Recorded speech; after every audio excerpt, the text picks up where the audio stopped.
Hi, I'm Nicole Smithee, co-founder of Iridescent Women, and honored to explore a passage of scripture with you this week. In Matthew 25, starting in verse 31, Jesus tells his disciples, "When the Son of Man comes in his glory and all the angels with him, he will sit on his glorious throne.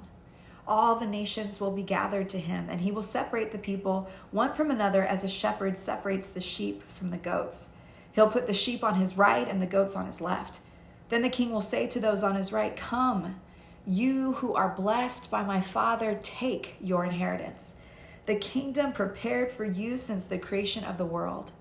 For I was hungry, and you gave me something to eat. I was thirsty, and you gave me something to drink. I was a stranger, and you invited me in. I needed clothes, and you clothed me. I was sick, and you looked after me. I was in prison, and you came to visit me.' Then the righteous will answer him, 'Lord, when did we see you hungry and feed you, or thirsty and give you something to drink? When did we see you a stranger and invite you in, or needing clothes and clothe you? When did we see you sick or in prison and go to visit you?' Then the king will reply, 'Truly I tell you, whatever you did for one of the least of these brothers and sisters of mine, you did for me.'" Now notice what Jesus didn't say here. He didn't say, "When I was hungry, you prayed for me. When I was thirsty, you wished me well. When I was a stranger, you walked by me, but you pleasantly smiled. When I was naked, you raised awareness about it through your social media presence. When I was sick, you felt sorry for me.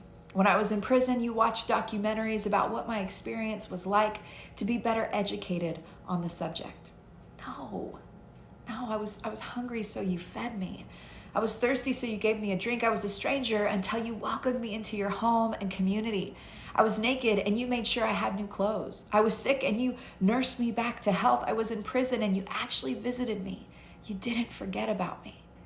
You know, when it comes to loving our neighbor, we can often settle for giving what feels convenient or even giving according to what makes us feel good, instead of considering what our neighbor would truly, in fact, benefit from.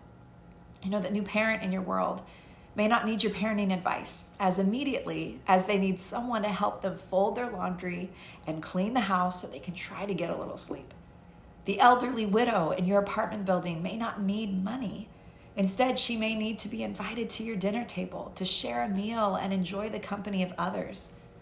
The hungry, homeless, or marginalized in your city might not need another social media post from you advocating on their behalf. Instead, maybe they need your support shown through volunteering with one of your local outreach initiatives at your church or a trusted nonprofit in your neighborhood. If we're going to love others like Jesus, we're going to give, not what we prefer, but what is needed. I want to encourage us this week to ask God to show us the felt needs of those around us. And as he does, that we would commit to doing what we can to make a difference in someone else's life.